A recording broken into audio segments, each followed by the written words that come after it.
how do you motivate your child to do their schoolwork when they let you know very clearly that they do not want to?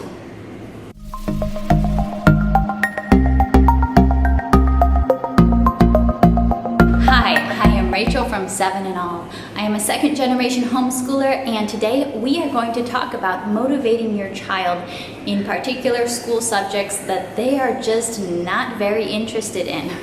This is actually going to be a short series. I'm going to do this video where I talk about some big overarching ideas when it comes to motivating your homeschooled child. And then in the second video, I'm going to give you just straight practical tips that you can implement into your routines and into your day to reduce some of the drama that lack of motivation can cause when you have strong-willed children with big ideas in your homeschool. And I am separating this into two videos mainly for your sake, because you probably don't.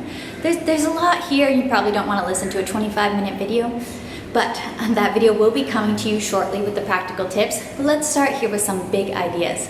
The first big idea I want to bring up, that in this video I'm not really talking about the situation where your child isn't really interested in a certain subject and they let you know that, but they do the subject every day without fail, no problem. Like, they do it, they're just not all that excited about it. Some moms do get really worried about this. How can I spark my child's interest in, say, math? They're good at math. It seems like they would want to do more math, but they're just not all that interested in it.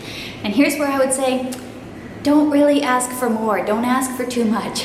It's a little bit unrealistic to expect your children to be highly interested, highly engaged, and highly motivated in every single subject that we want to teach them, and every subject that we want them maybe to be excited about.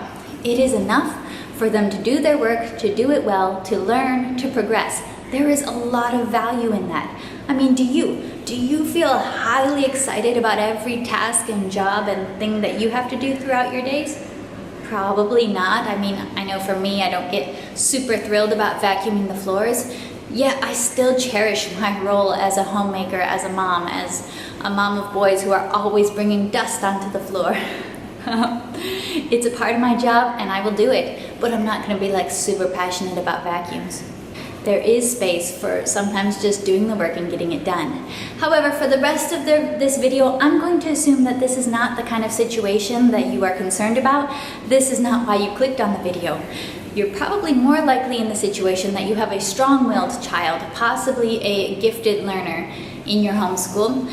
You have a child with some really big ideas who makes them known with some really big words and big emotions. I'm going to assume that your child's lack of motivation to do a certain core subject or required subject, or just something that you want to be a part of your homeschool, is manifesting itself as drama. As, depending on the age of your child, it could, and their temperament, it could look like angry tantrums, it could look like crying, it could look like disrespectful language, it could look like outright refusal to do the work, or simply dawdling on the work for hours, so that a subject that could have been finished so quickly now took 3 to 4 hours to complete, with you pulling out your hair in between. I'm going to assume that you're more in a situation where your child's lack of motivation and their very strong will are causing regular fights in your homeschool, are causing a lot of drama and kind of taking away from the peace and contentment within your homeschool day.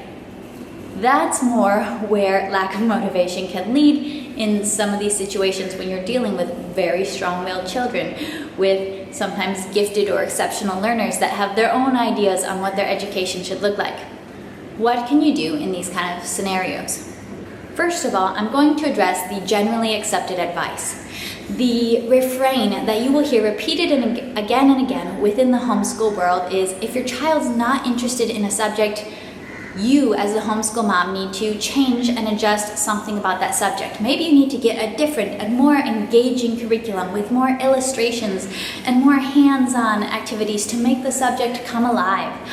Or maybe you need to find something that your child is interested in, like trucks. You have a boy who's obsessed with trucks, so you're going to do math with trucks, and you're going to do reading with trucks, and you're going to do everything with trucks because they're obsessed with trucks. Now, I'm not saying that this advice has no merit at all. I simply think that this is not enough and it's not sufficient advice, that why are we telling this to moms who are in tears every day because of the fights that are happening within their homeschool, these strong wills that they are resisting against? Like, I think this is a little bit unreasonable, and it's unreasonable to teach our kids that it's mom's job to bend over backwards to make every subject super, super highly engaging for you so that you can learn what you want to all the time. Yes, there's absolutely room for making our homeschools engaging. There's room for incorporating our children's unique and special interests into their education. This is not necessarily something I think is enough to deal with the problem of lack of motivation.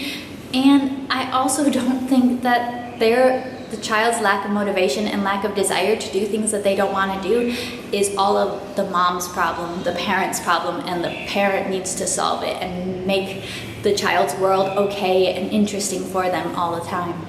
So for this video, I'm going to assume that you have done your due diligence in not planning an exceptionally boring school year that your child just hates. Now, it could be we make mistakes. Sometimes we do pick a curriculum that we're like, yep, this curriculum sucks. It's really boring. But I can tell you, even especially this is coming from my background of being a homeschooled kid during an age when we didn't have a whole lot of choice and resources back in the day. You can still have a peaceful homeschool, even with strong-willed kids, even with gifted learners, when your resources are maybe not the best. It is possible, but we need to move beyond placing all the blame on mom's lack of planning or mom's choice of curriculum, because your child plays a role in this too. And I do believe that it's important for all children to learn the value of doing work, even when it's not super inherently interesting to them. That is valuable. It's a skill that will serve them for a lifetime. Now, this doesn't mean that you should never listen to your child or never adapt your homeschool plans and curriculum based on their responses to you. Especially for those of you dealing with gifted or exceptional learners, you might have to let go of some of your preconceived ideas about the normal learning journey path. You might have to let go of some of those ideas of, no, they can't skip the 3rd grade language arts or the 4th grade language arts because then they might run into gaps later on. Because I can tell you from experience, boredom is death to a gifted learner. That can lead to a huge lack of motivation when these learners are just simply bored with the material because they know it all, or at least they think they do. I have noticed that sometimes homeschool parents can be overly worried about gaps when they have learners that move very, very quickly.